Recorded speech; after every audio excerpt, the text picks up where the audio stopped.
The Fox News studio was cold, not just from the air conditioning, but from the energy. Harsh white lights bathed the room in a sterile glow. Leather chairs lined the glass table like chess pieces polished stiff, waiting. Behind the cameras, producers whispered in clipped tones. A young assistant fumbled with cue cards, tapping a screen nervously. Everything looked clean, sleek, rehearsed. And then the door swung open. Pete Hegseth entered like he owned the set. Navy blazer, open collar smile, sharpened like a weapon. He didn't even glance at the staff, just clapped his hands once and said with a smirk, "Let's ruffle some feathers today, folks." Someone in the crew chuckled. Another looked away. He sat down like he was already winning. Across the room, Jasmine Crockett hadn't arrived yet, but the temperature was already starting to shift. This wasn't going to be just another broadcast. In the guest room, just off the studio, Jasmine Crockett adjusted the mic clipped to her blazer. The room was small, quiet, lit by a single overhead lamp that buzzed softly. She took a slow breath, then another. In front of her sat a cup of black tea, unsweetened, strong. She liked it that way. It steadied her. With one hand, she picked up her phone and tapped the screen. "Quick check-in," she said as the call connected. Her communications director's voice came through instantly. "You're good, Congresswoman. Remember, the anchor's name is Dana. Their second panelist will go hard. Don't let them bait you." Jasmine nodded slowly. She wasn't nervous, but she was aware. She had done this before. Too many times. The setup never changed. Two conservatives, one moderate, and her. Always her. The only black woman in the room. The only one who had to smile through disrespect. She took one last sip of tea, rolled her shoulders back, and stared into the mirror. Then came the voice in her head, quiet, steady, shaped by years of holding her ground in hostile rooms. "Every time I sit here, I carry more than my voice." Pete Hegseth spun slightly in his chair, fingers drumming the desk like a man already writing his soundbite. Across the room, Jasmine stepped onto the set. No entourage, no performance, just presence. Their eyes met for a second. Pete grinned, all TV charm. "You ready to rumble?" Jasmine didn't smile. She didn't flinch. She simply answered, "I'm here to speak. Are you?" He raised his eyebrows, amused. The makeup assistant between them quietly adjusted his mic and vanished without a word. The air between them thickened, but the room remained quiet, eerily so. Two people, two missions. Pete came to provoke, to dominate, to create the clip that would get replayed on his show later that night. Jasmine came to testify, to defend truth with calm, measured fire. This wasn't a debate, it was a collision. And the countdown had already begun. It started with just 12 words. Jasmine leaned in, calm and prepared. "This Supreme Court ruling is not just, let's be honest," Pete cut in, voice louder than before. The interruption sliced through her sentence like a blade.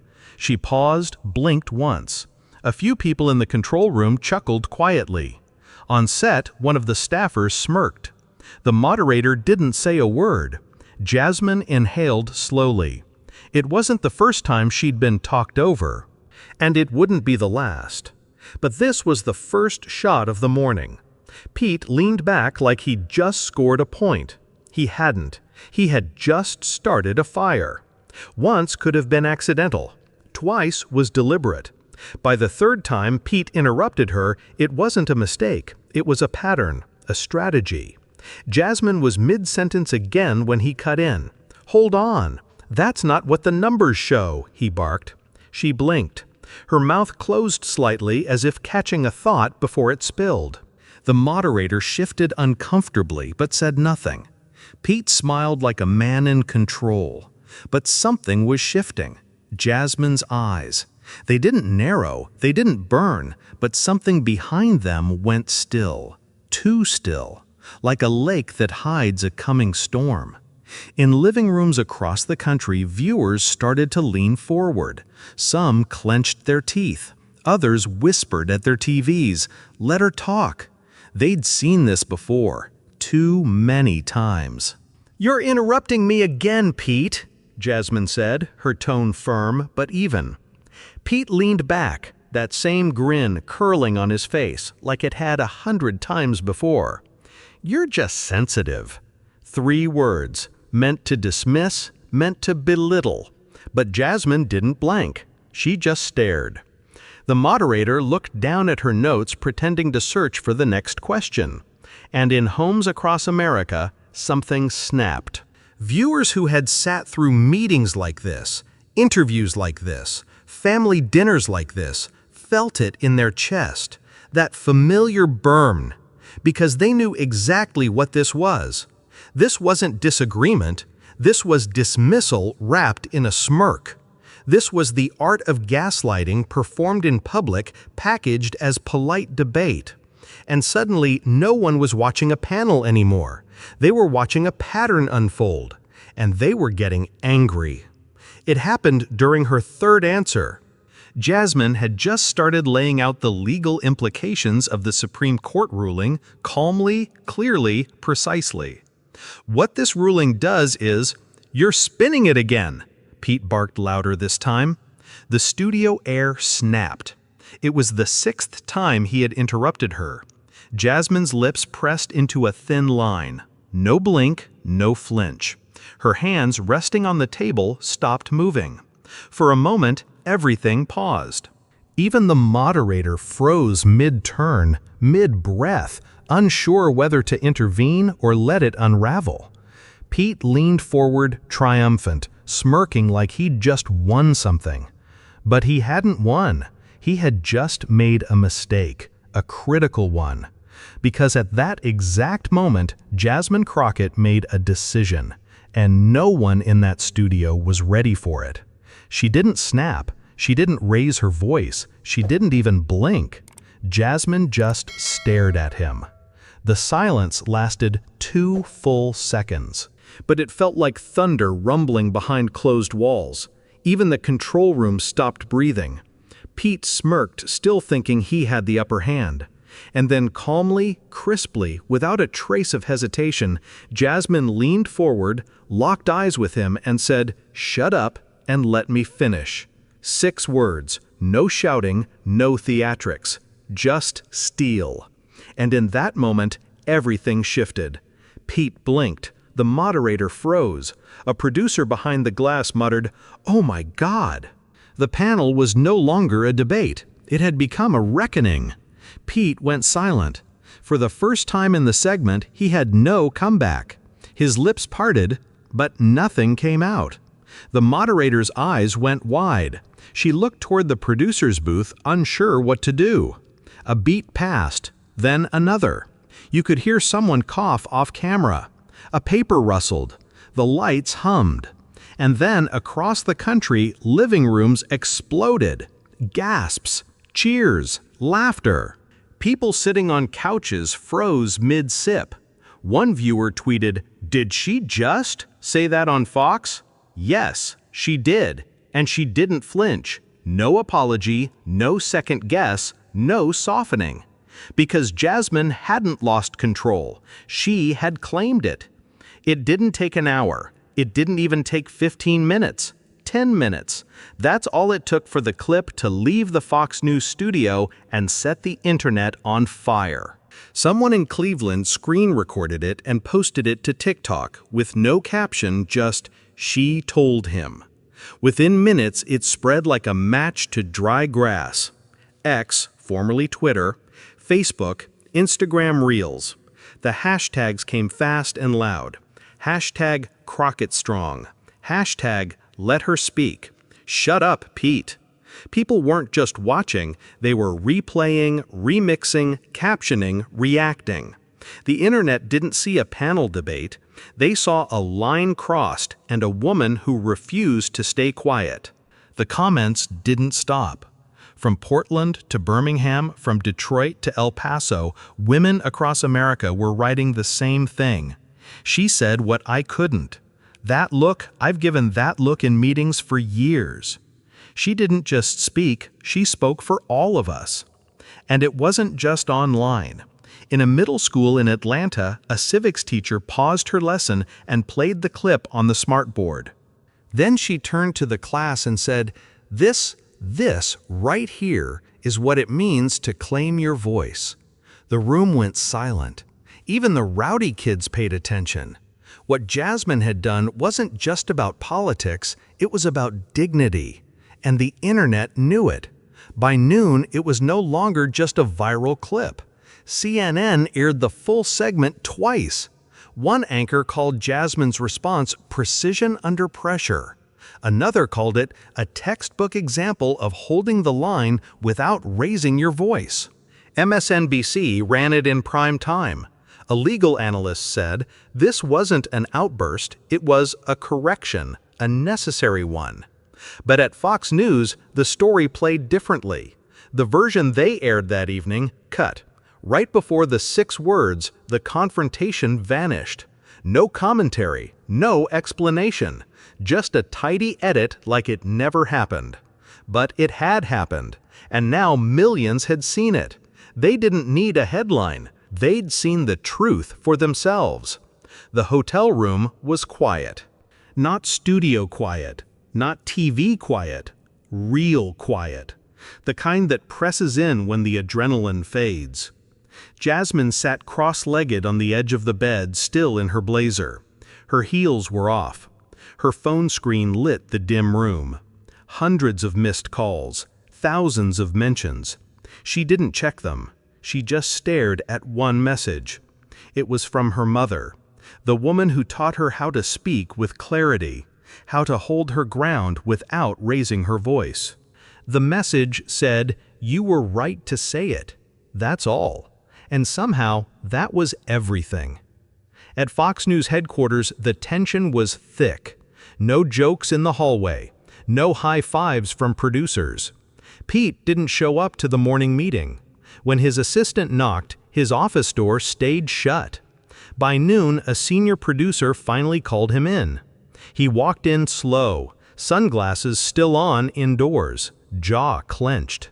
They didn't waste time. "You didn't debate," the producer said, voice firm. "You steamrolled, and then you crumbled." Pete sat down hard.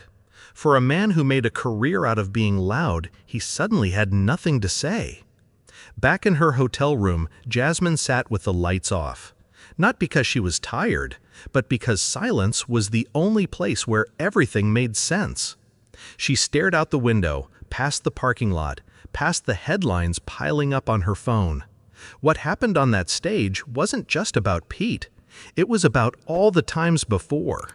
The congressional hearings where her mic mysteriously cut out. The law school seminars where professors praised the guy who repeated her point 5 minutes later. The courtrooms where opposing counsel addressed her male co-counsel even when she was lead. She didn't snap on live TV. She simply ran out of room to stay silent. And that's what people saw in her eyes that day. Not anger, not ego. Accumulated restraint finally breaking free. By the next morning, her inbox was a battlefield. 30 interview requests, morning shows, podcasts, Sunday political roundtables. Everyone wanted a piece of the moment. But Jasmine said no. She didn't want the spotlight. She didn't need it. Her team asked gently, "Are you sure?" She nodded, calm, centered, then said, almost like she was reminding herself, "I'm not here to win cycles. I'm here to set standards." It wasn't about clicks or likes or viral traction. It was about something slower, deeper, legacy. The clip didn't just live online anymore. It made its way into churches, into middle school classrooms, into HR training seminars and women's leadership retreats. A pastor in Memphis played it during Sunday service. Then he looked at his congregation and said, "This is what it looks like when someone says, 'enough.'" A teacher in Oakland played it during civics class. She paused the video and asked, "What do you notice about her tone?" A human resources manager in Seattle added it to a corporate seminar about workplace communication. And in a quiet living room in Kansas City, a 12-year-old girl turned to her mother and asked, "Can I say that too if someone cuts me off?" The mother smiled. "Yes, you can." At first, it was just a clip, a sharp moment on live television, 6 words perfectly timed. But it didn't stay small. It grew because people began to see themselves in it. In workplaces, people started holding the line when interrupted. In classrooms, teachers played the clip not to teach politics, but to teach boundaries. On social media, the conversation shifted. This isn't just about politics. It's about power, space, respect. The hashtags weren't just trending anymore. They were being printed on posters, on t-shirts, on protest signs. Because this wasn't just a viral moment. It had become a cultural turning point. The room wasn't big. A folding table, plastic chairs, a flickering overhead light. No producers, no cameras, just people. Jasmine stood behind a simple podium, notes barely touched. Her voice didn't need to rise. It carried because it came from somewhere real. She looked out at the room, mothers, students, elders, activists, and said, "If I had stayed quiet, you wouldn't even know my name." She paused, let it land. And the truth is, I didn't raise my voice that day. I raised a boundary. It wasn't an outburst. It was a line drawn firm, necessary, overdue. A correction. She didn't go on a media tour. She didn't shout at the headlines. She didn't try to spin the moment. Instead, Jasmine Crockett released one quiet written statement. No podium, no press, just words. In every conversation, it read, there is a right to be heard, not a favor to be granted. Respect must be mutual. That's non-negotiable. The statement didn't trend. It didn't need to. It's settled. In inboxes, in classrooms, in board meetings, in the minds of people who knew exactly what she meant. Because for them too, respect had always come with conditions, until now. The clip didn't keep spreading because it was dramatic. It kept spreading because it was true. 6 words, no insults, no yelling. Just a quiet boundary drawn in full view of the nation. Shut up and let me finish. They weren't just about Pete.